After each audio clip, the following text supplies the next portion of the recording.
Oh.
Okay.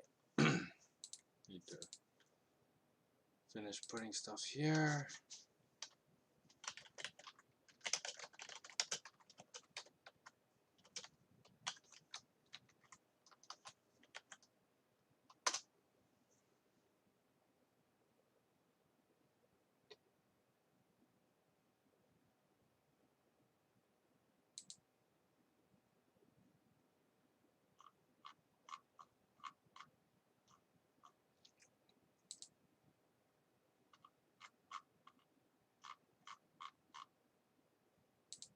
All right. All that is done with.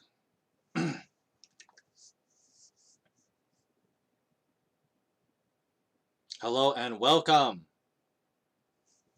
to the streaming Parson Reads the Book of Kings. And today we are continuing our Bible reading from 2 Kings, starting from chapter 9, as you see in the description. Pretty straightforward read. But before we actually start reading, well, talking about it and reading, we're just going to start us off with a quick opening word of prayer. If you want to follow along in the text, just, use like a Bible app or BibleGateway.com or something, the easy way of doing things. As we do this study, I'll be reading from the New International Version. And with that said, I'm just going to start us off with prayer, and then we'll begin.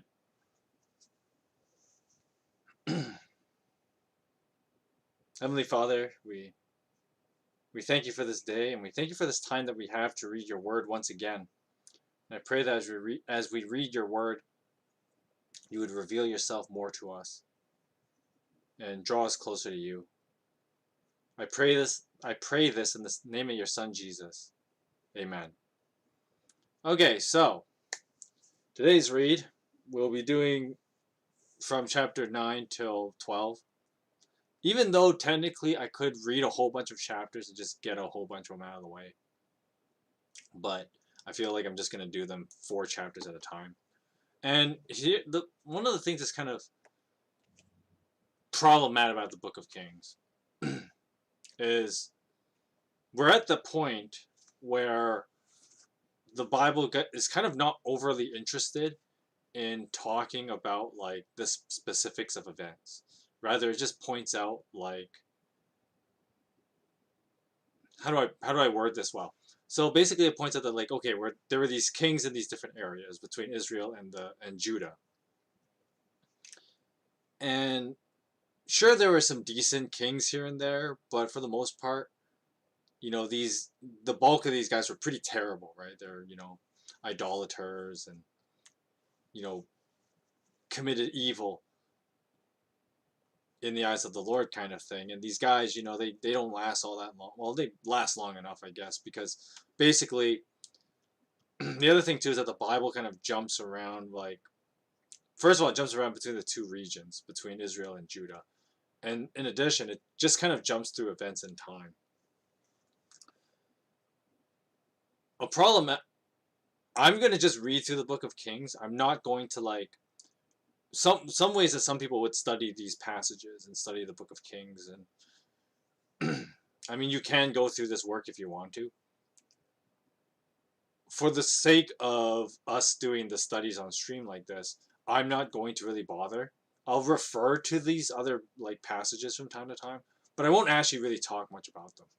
And what I'm getting at is basically there's a whole bunch of other books in the Bible, and it's like they're called the prophets, and so that would be people like Nehemiah. We have people like Ezekiel. We have Isaiah.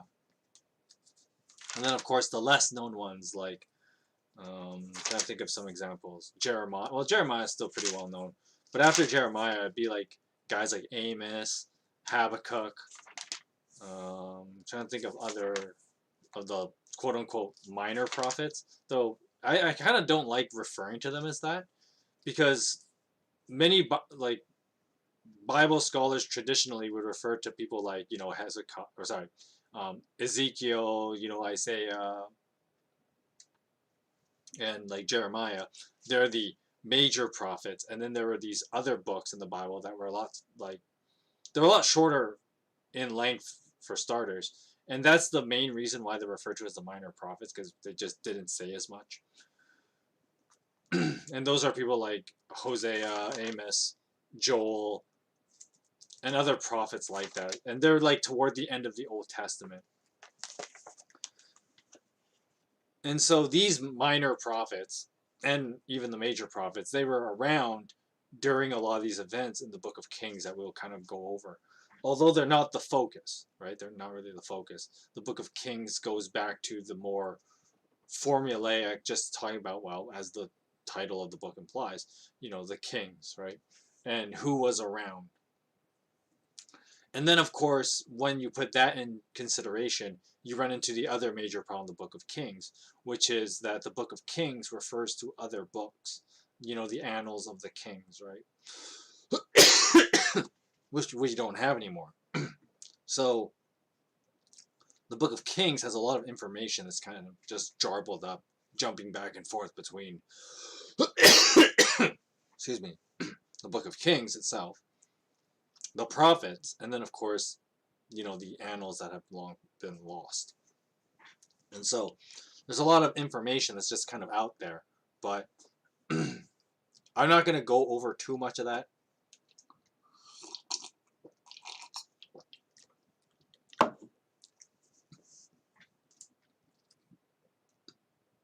But I want you to keep that in mind, and I know you'll have a lot of questions through these parts, because the Book of Kings is very ambiguous like that, right?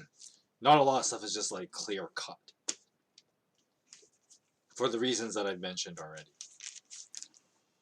And of course, the other thing is that, like, since we are covering a large time period, we're covering basically like 200-ish years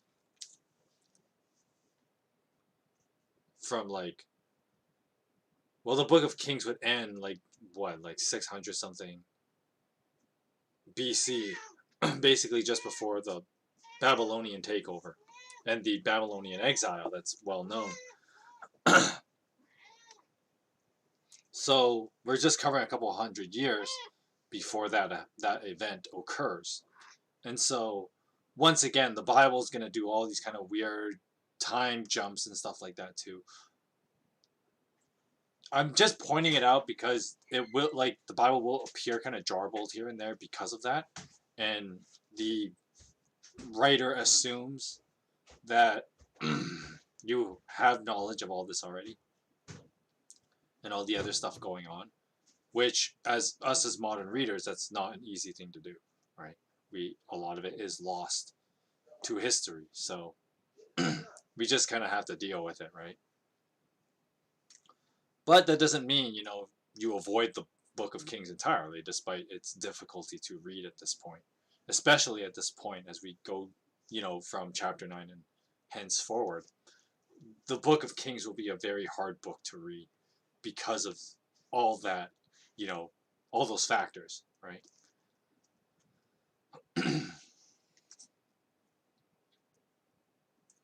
So just a quick recap of what happened last week.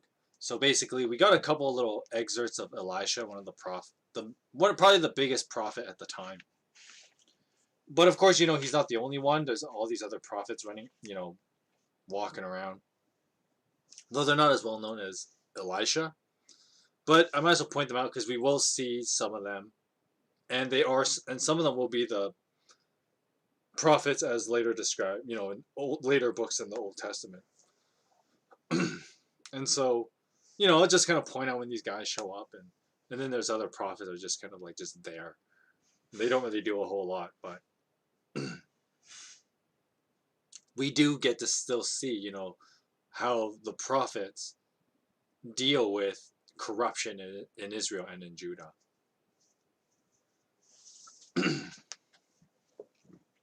Alrighty, here we go. Chapter 9.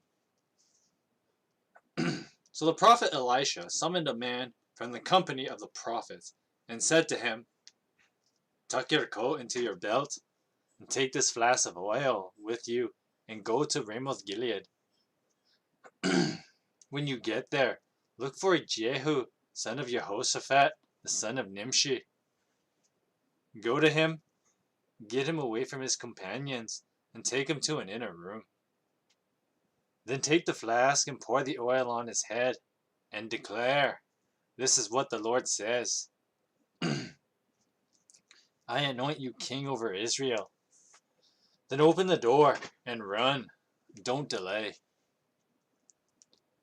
So the young prophet went to Ramoth Gilead, and when he arrived, he found the army officers sitting together. I have a message for you, Commander," he said. For which of us?" asked Jehu. "For your commander," the prophet replied. So Jehu got up and went into the house. Then the prophet poured oil on Jehu's head and declared, "This is what the Lord, the God of Israel, says. I anoint you king over the Lord's people, Israel. You are to destroy the house of Ahab, your master, and I will avenge the blood of my servants and the prophets and the blood of all the Lord's servants shed by Jezebel. The whole house of Ahab will perish. I will cut off from Ahab every last male in Israel, slave or free. And I will make the house of Ahab like the house of Jeroboam, the son of Nebat, and like the house of Baasha, the son of Ahijah. As for Jezebel, dogs will devour her on the plot of the ground at Jezreel, and no one will bury her."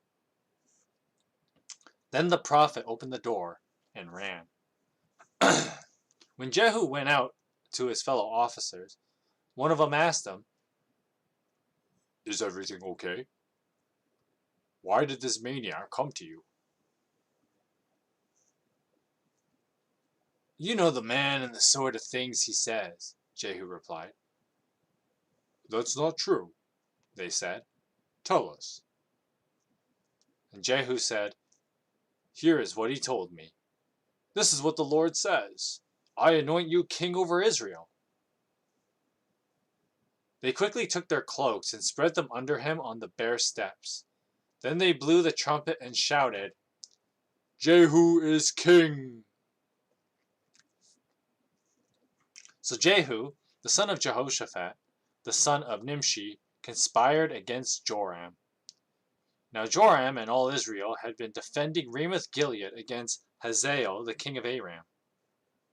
But King Joram had returned to Jezreel to recover from the wounds the Arameans had inflicted on him in the battle with Hazael, the king of Aram. Now Jehu said, "If you desire to make me king, don't let anyone slip out of the city to go tell the news in Jezreel." Then he got into his chariot and rode to Jezreel, because Joram was resting there, and Ahaziah, king of Judah, had gone down to see him. When the lookout standing on the tower in Jezreel saw Jehu's troops approaching, he called out, "I can see some troops coming." "Get a horse," Joram ordered, "and send him to a place, and meet them and ask, 'Do you come in peace?'" The horseman rode off to meet Jehu and said, "This is what the king says. Do you come in peace?" "What do you have to do with peace?" Jehu replied. "Fall in behind me." The lookout reported, "The messenger has reached them, but he isn't coming back." So the king sent out a second horseman. When he came to them and said, "This is what the king says. Do you come in peace?" Jehu replied, "And what do you have to do with peace? Fall behind me." The lookout reported, "He has reached them, but he isn't coming back either." The driving is like that of Jehu, the son of Nimshi. He drives like a maniac. Because I guess everybody just calls each other maniacs these days. Hitch up my chariot," Joram ordered. "And when it is hitched up, I don't know why I did a voice there. And when it was hitched up, Joram, king of Israel, and Ahaziah, the king of Judah, rode out, each in his own chariot, to meet Jehu. They met him at the plot of ground that had belonged to Naboth the Jezreelite. When Joram saw Jehu, he asked, "Have you come in peace, Jehu?" "How can there be peace?" Jehu replied, "as long as the idolatry and witchcraft of your mother Jezebel abound." Joram turned and fled, calling to Ahaziah, "Treachery, Ahaziah!" Then Jehu drew his bow and shot Joram between the shoulders. The arrow pierced his heart, and he slumped down in his chariot. Now Jehu said to Bidkar, his chariot officer, "Pick him up and throw him on the field that belonged to Naboth the Jezreelite. Remember how you and I were riding together in chariots behind Ahab his father when the Lord spoke this prophecy against him. Yesterday I saw the blood of Naboth and the blood of his sons, declares the Lord, and I will surely make you pay on it. I'll make you pay for it on this plot of ground, declares the Lord. Now then, pick him up and throw him onto that plot in accordance with the word of the Lord." When Ahaziah, king of Judah, saw what happened, he fled up the road to Beth-Hagan. Jehu chased him, shouting, "Kill him too!" They wounded him in his chariot on the way up to Gur, near Ibleam, but he escaped to Megiddo and died there. His servant took him by chariot to Jerusalem and buried him with his ancestors in his tomb in the city of David. In the 11th year of Joram, the son of Ahab, Ahaziah became king of Judah.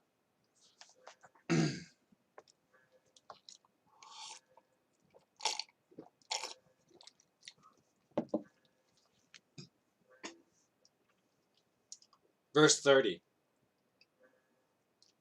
Then Jehu went to Jezreel. And when Jezebel heard about it, she put on eye makeup, arranged her hair, and looked out of a window. As Jehu entered the gate, she asked, Have you come in peace, you Zimri, you murderer of your master? He looked up at the window and called out, Who is on my side? Who? And 2 or 3 eunuchs looked down at him. Throw her down, Jehu said. So they threw her down, and some of her blood spattered on the wall and the horses as they trampled her underfoot. Now Jehu went in and ate and drank. Take care of that cursed woman, he said, and bury her, for she was a king's daughter. But when they went out to bury her, they found nothing except her skull, her feet, and her hands. They went back and told Jehu, who said, This is what the word of the Lord, that he spoke through his servant Elijah the Tishbite. On the plot of ground at Jezreel, dogs will devour Jezebel's flesh. Jezebel's body will be like dung on the ground in the plot at Jezreel. So no one will be able to say, This is Jezebel. And now the lighting is getting weird because it's like sunny out behind me. Well, it goes like out in and out of like being sunny and being cloudy. So now my ear is also itchy. Just give me a sec here. There you go. Anyway, that's chapter 9. So chapter 9 has... It's more well known for the death of Jezebel more than anything. And the death of Jezebel is kind of comical. Because on the one hand, it's like, it's a really stupid way to die. Well, she gets basically pushed out of a building and then like she gets trampled and then like the dogs eat her corpse. Which is a pretty terrible way to go. But at the same time, the Bible treats it as if like it's kind of her just desserts. Because of like all the terrible things she's done. And of course, like a lot of it is more implicit. A lot of the terrible things she's done is what I meant. Is a lot more implicit. Whereas like the way she dies is pretty explicit, right? It just kind of tells you it's pretty terrible way that she dies, right?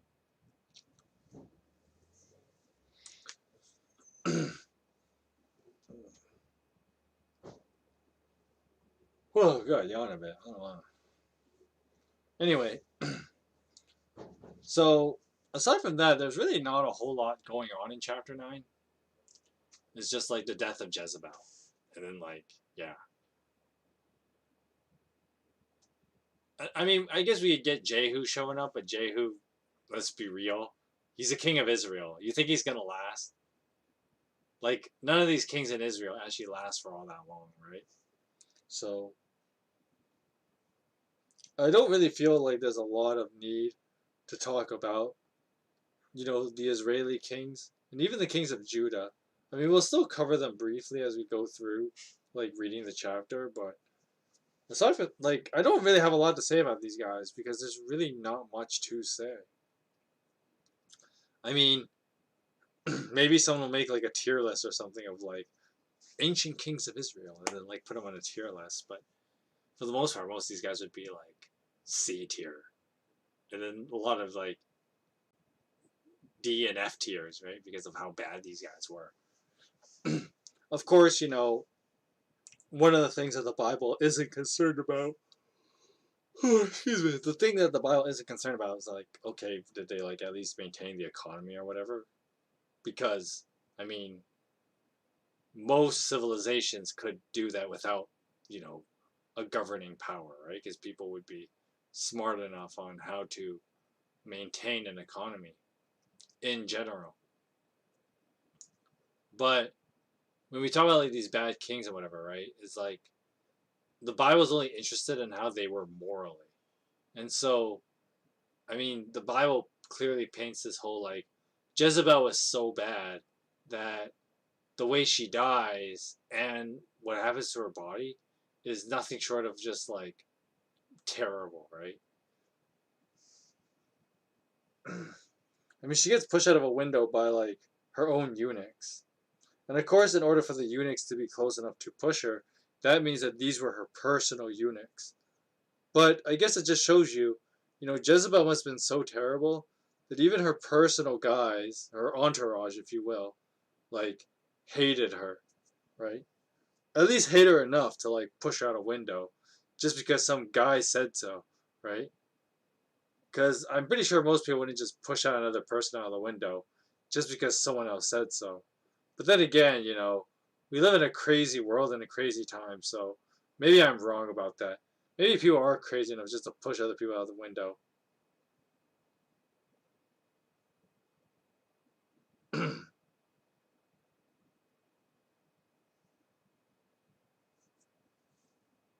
Hmm.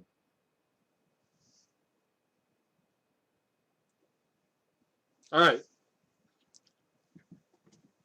Not much else to say about chapter 9. I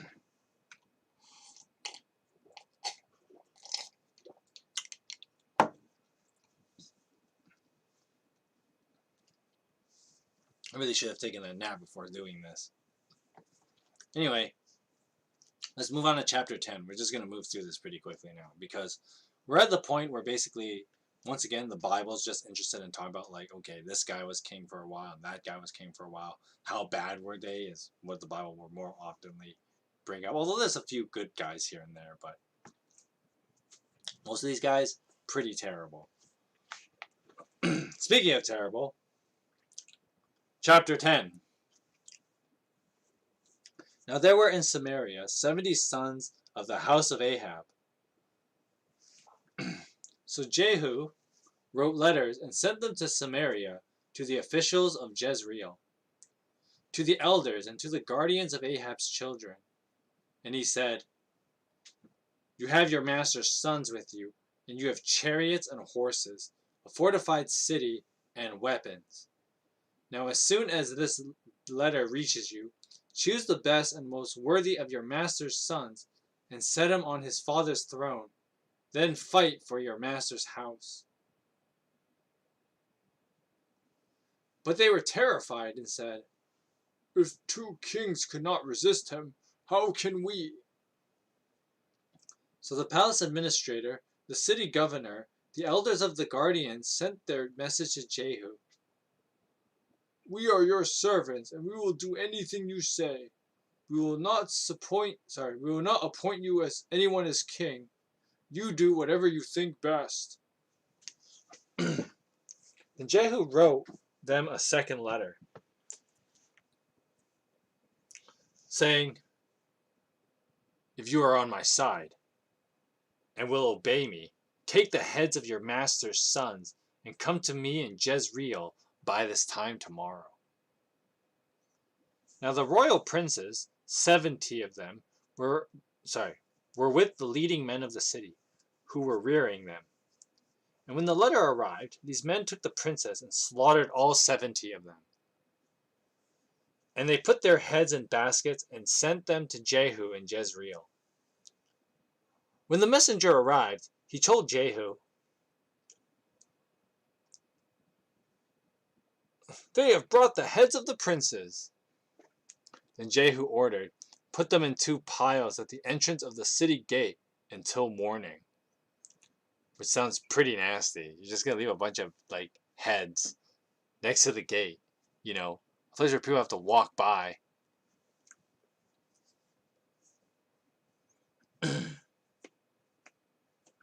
Verse 9. The next morning Jehu went out. He stood before all the people and said, "You are innocent. It was I who conspired against my master and killed him. But who killed all these? Know then that not a word of the Lord was spoken against the house of Ahab. Then again, that not a word the Lord has spoken against the house of Ahab will fail. The Lord has done what he announced through his servant Elijah." So Jehu killed everyone in Jezreel who remained of the house of Ahab, as well as all the chief men, his close friends, and his priests, leaving him no survivor. Now Jehu then set out and went towards Samaria, at Beth Eked, at Beth Eked of the shepherds. He met some relatives of Ahaziah, king of Judah, and asked, "Who are you?" And they said, "We are relatives of Ahaziah, and we have come down to greet the families of the king and the queen mother." "Take them alive," he ordered. So they took them alive and slaughtered them by the well of Beth Eked, 42 of them, for he left no survivor.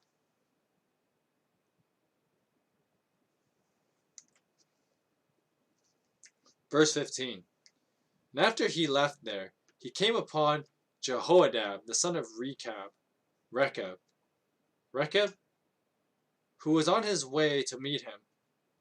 Jehu greeted him and said, "Are you in accord with me, as I am with you?"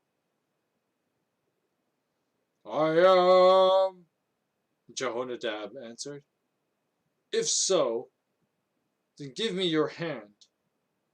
So he did. And Jehu helped him up into the chariot. And Jehu said, "Come with me and see my zeal for the Lord." Then he had him ride along in his chariot. When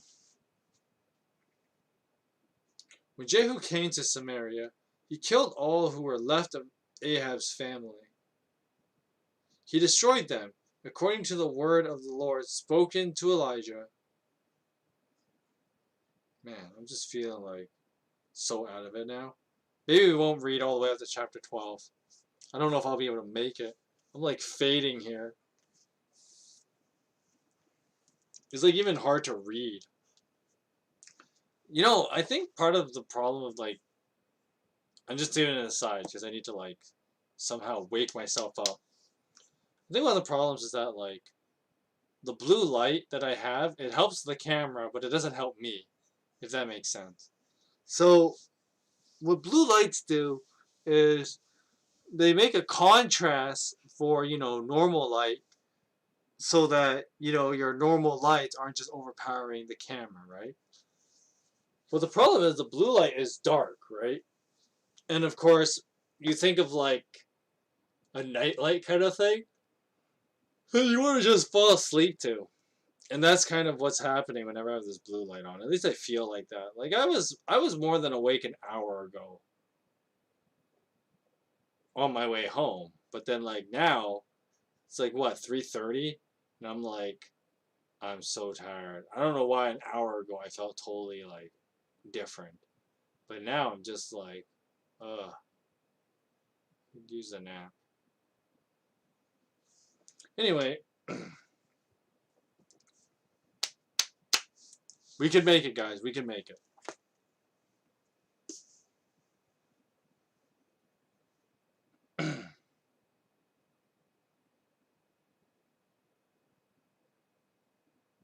Okay.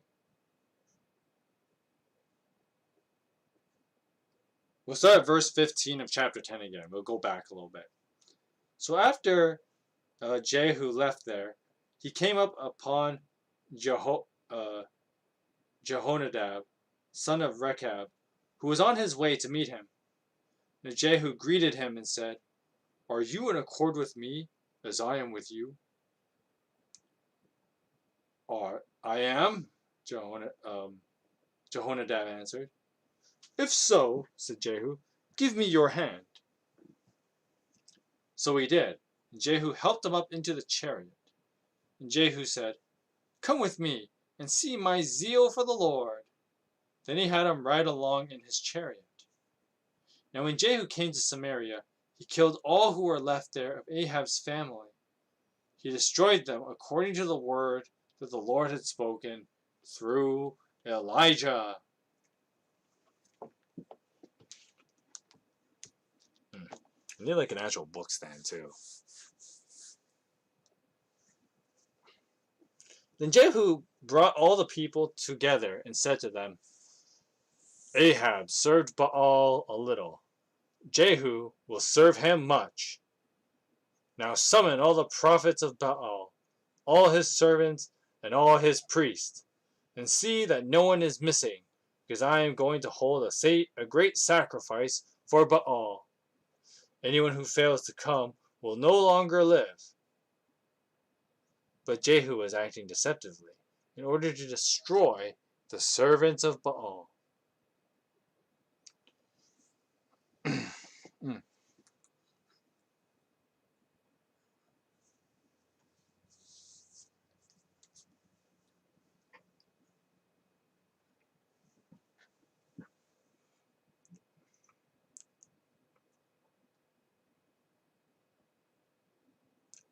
Now Jehu said, verse 20, Now Jehu said, "Call an assembly in honor of Baal." So they proclaimed it. Then he sent word throughout Israel, and all the servants of Baal came. Not one stayed away. They crowded into the temple of Baal until it was full from one end to another. And Jehu said to the keeper of the wardrobe, "Bring robes for all the servants of Baal." So he brought out robes for all of them. Then Jehu and Jehonadab, the son of Rechab, went into the temple of Baal. Jehu said to the servants of Baal, "Look around and see that no one who serves the Lord is here with you, only servants of Baal." So they went in to make sacrifices and burnt offerings. Now Jehu had posted 80 men outside with this warning: "If one of you lets any of the men I place in your hands escape, it will be your life for his." Oh, see, I can't be leaning too close to the camera either. But like at the same time, it's like I'm already tiring my arms by holding my Bible up. Verse 25. As soon as Jehu had finished making the burnt offering, he ordered the guards and officers, "Go in and kill them. Let no one escape." So they cut them down with the sword. The guards and officers threw the bodies out and entered the inner shrine of the temple of Baal.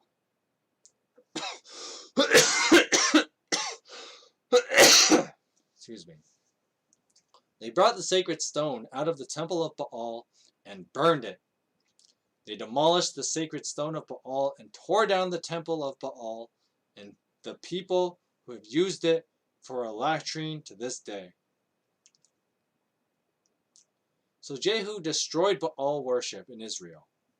However, he did not turn away from the sins of Jeroboam, the son of Nebat, which he had caused Israel to commit: the worship of the golden calves at Bethel and at Dan.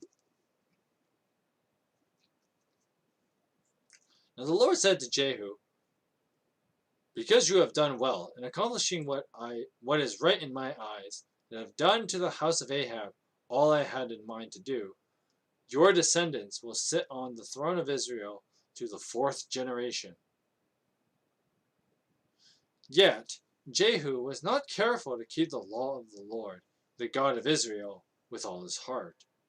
He did not turn away from the sins of Jeroboam, which he had caused Israel to commit. So Jeroboam, I'm trying to remember which one was Jeroboam. I mean, there's a lot of these like J-named kings, right? Jeroboam.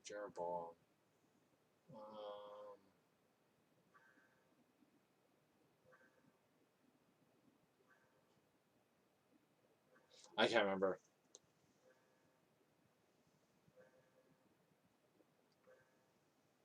Verse 32. In those days the Lord began to reduce the size of Israel. Hazael overpowered the Israelites throughout their territory, east of the Jordan, in all of the land of Gilead, from Aroer,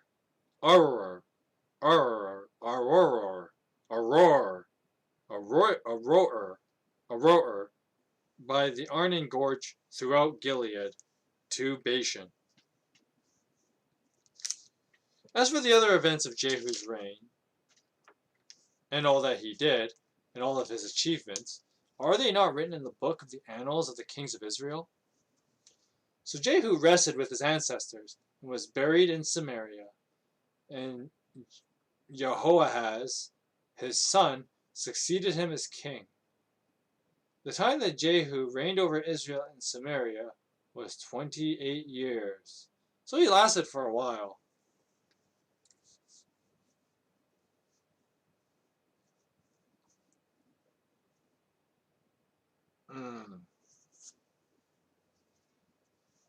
And that's chapter 10. I